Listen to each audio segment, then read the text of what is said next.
internet, vai demorar um pouco. Muito. Não vou enganar vocês, não é muito.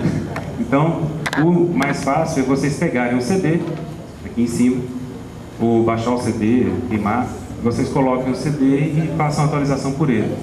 O próprio CD já reconhece, já que tem uma versão, ou vocês podem colocar o CD e essa ferramenta puxa pelo CD. E algumas coisinhas mais novas, que o CD já tem alguns dias que foi lançado, né? Então já tem pacotes. Vocês podem ver que eu atualizei anteontem, já tem mais 3.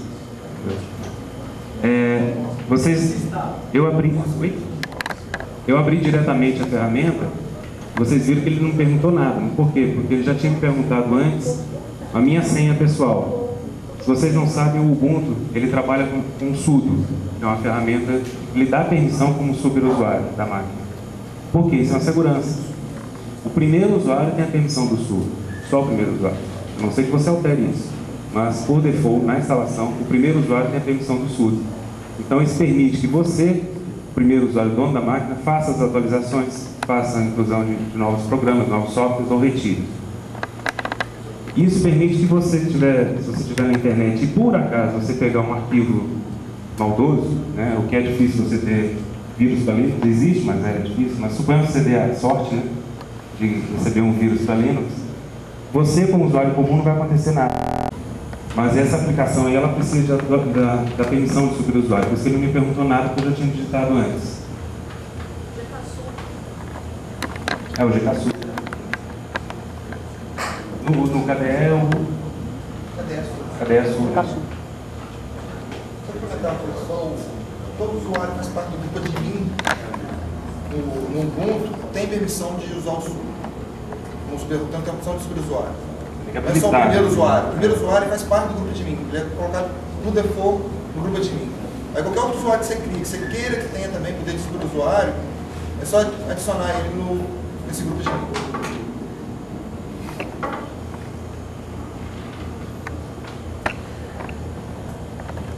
Bom, senhores, mais alguma? Como é que é o suporte dele a NTFS? A NTFS, bom, já existem aplicações que ele por default consegue ler.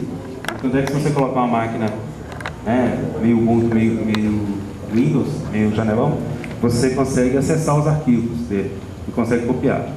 Já existem aplicações que dizem escrever. Ainda não está assim totalmente confiável. Você conhece algum? Não. Já lançaram. Tem uma. Está estável já? Eu ainda não testei, porque como eu não tenho Windows mesmo, ainda não.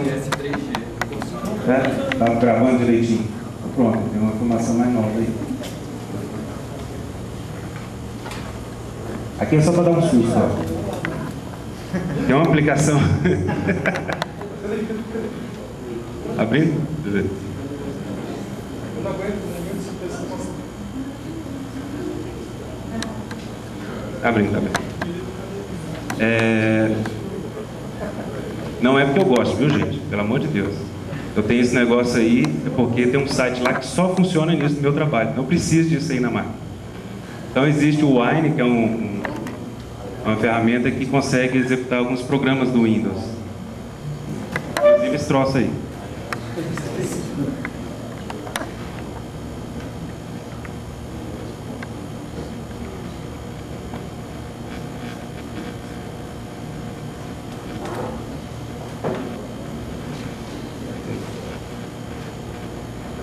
Mais alguma dúvida interessante? Quem não tem rede em casa, como é que consegue criar um CD com automatics, com os codecs e tudo mais? Como é que resolve esse problema? Hoje em dia, infelizmente ou felizmente, nós estamos presos à internet. Então, infelizmente, todas as atualizações são feitas pela internet. Agora, você pode, de algum lugar, você vai ter que baixar os arquivos para colocar na máquina. Sim, mas daí eu posso o quê? Eu baixo os .deb, eu baixo o .deb, o que eu faço? Quer dizer, qual é o... Você tem que ter o conhecimento do que é necessário daquela aplicação, né? Por exemplo, eu quero instalar o Wine. O Wine existe o pacote. Eu tenho que baixar o pacote, não é alguém levar para lá e instalar. E assim são outras, né? Mas existe uma dependência, que a gente chama de dependência de pacotes, né? Então você vai ter que saber qual é a dependência do pacote, trazer aquela dependência também e instalar com tudo. Vai dar um pouco de trabalho. É possível sim, não há problema. Só que vai demorar. Vai ter um trabalhozinho. Agora o ideal é, infelizmente, a internet. Sim, se for na internet baixar todos os pacotes, qual é o tamanho que dá isso? O tamanho do Ubuntu oficial é alguns gigas. Olha, eu tenho um Mivo lá tem um Mivo lá no nosso trabalho, lá no IBAMA, só na plataforma 386, ele estava com 16 gigas. Só a 386. Do 610, do 704 ainda não fiz ainda o Mivo dele.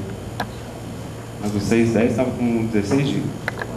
Essa versão 704, ela reconhece automaticamente se eu tenho 2 processadores, um Core 2 Duo, uma AMD 2. Reconhece, funciona direitinho. Quer dizer, a mesma versão funciona tanto com os processadores mais antigos, funciona sem problema. Quanto os... Pode colocar, funciona sem problema. E ele reconhece que eu estou trabalhando com 2 processadores. Conhece. Ele reconheceu até minha webcam, uma Xing Ling, marca maior, funcionou direitinho de primeira. Sobre essa questão do kernel, meu nome é Reinaldo, a questão é o seguinte: para aquelas pessoas que têm um processador mais top de linha, existe no kernel GNU Linux que você habilita uma determinada opção que vai, por exemplo, processadores Intel habilitar o Hyper-Thread. Quem tem processadores que suportam a arquitetura 64 bits pode utilizar uma versão do Ubuntu ou algum da família Ubuntu direto para a arquitetura 64 bits. É o que eu uso na minha máquina nativamente. Quem tiver depois oportunidade aí, se eu tiver tempo, eu posso mostrar para vocês. É totalmente compilado para 64 bits e compatível com 32 bits, ou seja, eu tenho um desempenho real de uma máquina em 64 bits. O proprietário, isso não acontece. Não conheço nenhuma versão do proprietário que você tenha. Todos os aplicativos 64 bits. O exemplo que você tem é da edição de vídeo, né? O que eu tenho inclusive, é o que eu faço, a edição de vídeo em 64 bits. Qual a diferença? Significativa para mim na hora da edição de vídeo. Agora você tem as aplicações, como é que é? Aquela aplicação, como é que chama aquele para emular 32 bits que você usa de vez? Pango. Existem algumas aplicações que não estão prontas para 64 bits, não estão compiladas para 64 bits. Então ele usa uma que chama Pango, que ele simula um 32 bits e roda por baixo. Por exemplo, o Flash, como é que você fez com o Flash? No caso do Flash, o que eu fiz foi o seguinte: eu tenho uma versão do Firefox 32 bits e eu chamo esse software chamado Pango e passo para ele o Firefox 32 bits com Flash, Java e tudo mais.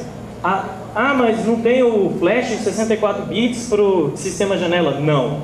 Se você tem um sistema operacional 64 bits, você não tem um plugin do Flash para nenhum sistema operacional. A Macromedia não fez. Não tem nem previsão de saída. Você pode utilizar algum plugin do Flash livre, alguma coisa assim. Já tem o... Não, pois é, o livre, é o Gnash. Está falando que o proprietário... O proprietário não tem. A Adobe não lançou, não tem previsão de lançar e talvez nem tenha intenção de lançar tão cedo. Então, para quem tem arquitetura 64 bits, vai ter que usar um browser emulado em 32 bits para conseguir utilizar o plugin do Flash. Mas... Pango. Lá na frente. Questão de Ubuntu, atualização de kernel. Se eu precisar mudar o kernel, se eu algum drive, alguma coisa assim, ele faz pelo apt-get, pelo